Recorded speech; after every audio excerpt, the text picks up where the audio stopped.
and I'll wrap up with the one last short. This is the next topic, and then the last one I'll wrap up with a basic question.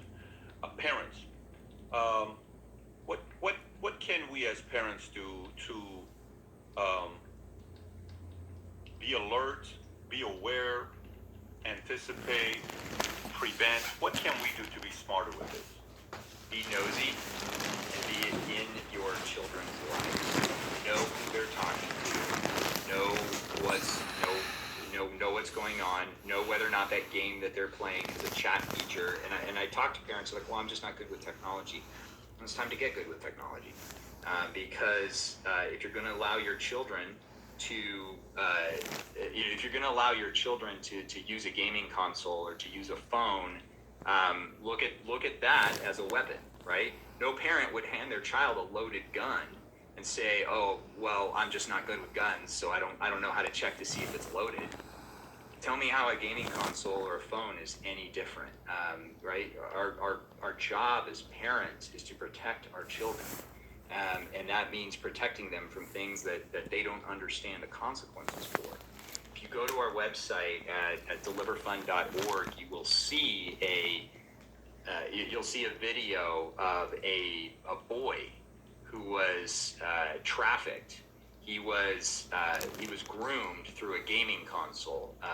Our legal counsel says I can't say which one, but he was groomed through a very recognizable gaming console, one of the top three, and he thought he was talking to another boy his age in another state, and that human trafficker, got him to tell him over a period of months where he lived.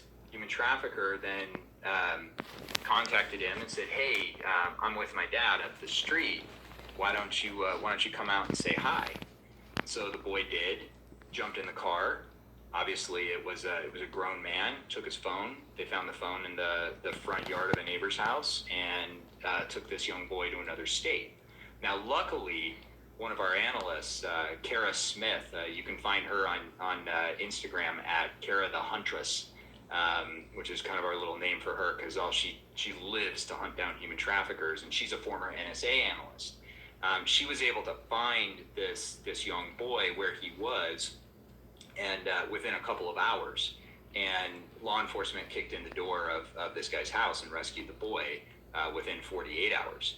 But that's a great example. And the father of this young boy, he was an IT security specialist at a very large IT security company. So he had all the right filters on his router. He had all the right stuff. He was doing the right things. He just assumed that because he pushed the easy button for keeping the pornography and stuff like that out of his home internet, that there was no other way that these human traffickers could get these children. So you see your kids talking to somebody on a gaming console or on a phone. Hey, who are you talking to?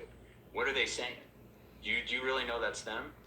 Helping children understand that the person on the other side of the internet could be anybody. It could be who they claim to be, and it also could not. My other company, Verify, we do all this work around fraud for investments, and it shocks me how many very, very, very bright, very wealthy individuals who have made billions of dollars end up being defrauded by somebody just because they took their word for it. And next thing you know, they're losing tens of millions of dollars. So if that can